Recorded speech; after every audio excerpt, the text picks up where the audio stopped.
Hello friends, welcome to my channel. তো মামনি চ্যানেলে সকল বন্ধুদেরকে স্বাগত জানাই। আশা করি সকলেই বেশ ভালো আছেন।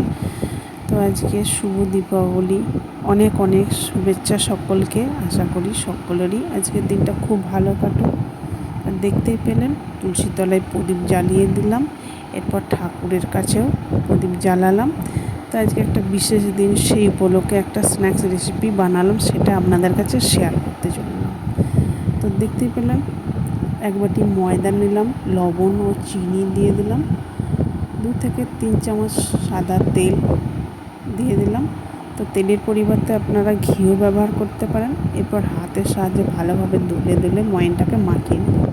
তো দেখতে পাচ্ছেন এরকম হাতের মধ্যে মুঠো হয়ে যাচ্ছে, তার মানে ময়নটা খুব ভালোভাবে মিশানো হয়েছে। এরপর একটু একটু করে জল দিয়ে একটা ময়দাটা ডো বানিয়ে নেব।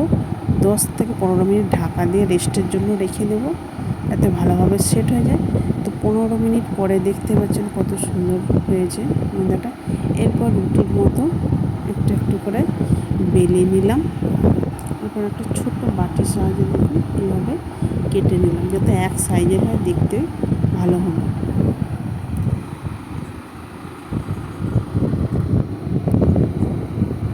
তো দেখতেই পাচ্ছেন সবগুলো আমি এইভাবে কেটে নিলাম। এরপর একটা একটা করে নিয়ে মাঝে ময়দা আর জলে গুলে রেখেছিলাম, সেটা মাঝখান থেকে দিয়ে টিপে দিচ্ছি, যাতে ভাজার সময় তেলেতে খুলে না যায় একটা একটা।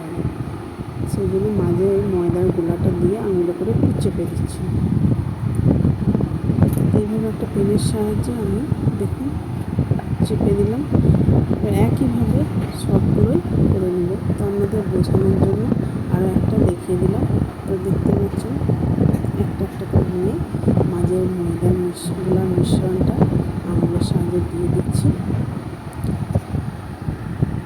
এরপর পেনের সাহায্যে মাঝখান থেকে একটু চেপে দিলাম। তো সবগুলো দেখতে পাচ্ছেন আমার রেডি হয়ে গেছে। এরপর কড়াইতে সাদা তেল দিয়ে দিলাম। তেলটা খুব বেশি গরম হওয়ার দরকার নেই, হালকা গরম হয়ে আসলে দিয়ে দেবো। তো যারা আমার ইউটিউব চ্যানেল থেকে দেখছেন, একটা সাবস্ক্রাইব করে পাশে থাকবেন, আর পাশে থাকা বেল আইকনটি প্রেস করে অল করে রাখুন, তাহলে আমার নতুন নতুন রেসিপি ছাড়ার সাথে সাথে সবার আগে আপনার কাছে পৌঁছে যাবে।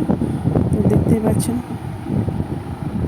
ভাজা হয়ে গেছে। এরপর বাকি যেগুলো ছিল সেইগুলো এরপর মিডিয়াম আঁচে রেখে ভেজে নেব। তো ভিডিওটা যদি ভালো লেগে থাকে লাইক কমেন্ট শেয়ার করে দেবেন। বাড়িতে আপনারা অবশ্যই একবার হলেও বানিয়ে দেখুন, কেমন হলো কমেন্ট করে জানাতে ভুলবেন না। ভিডিওটা শেষ পর্যন্ত দেখার জন্য অসংখ্য ধন্যবাদ।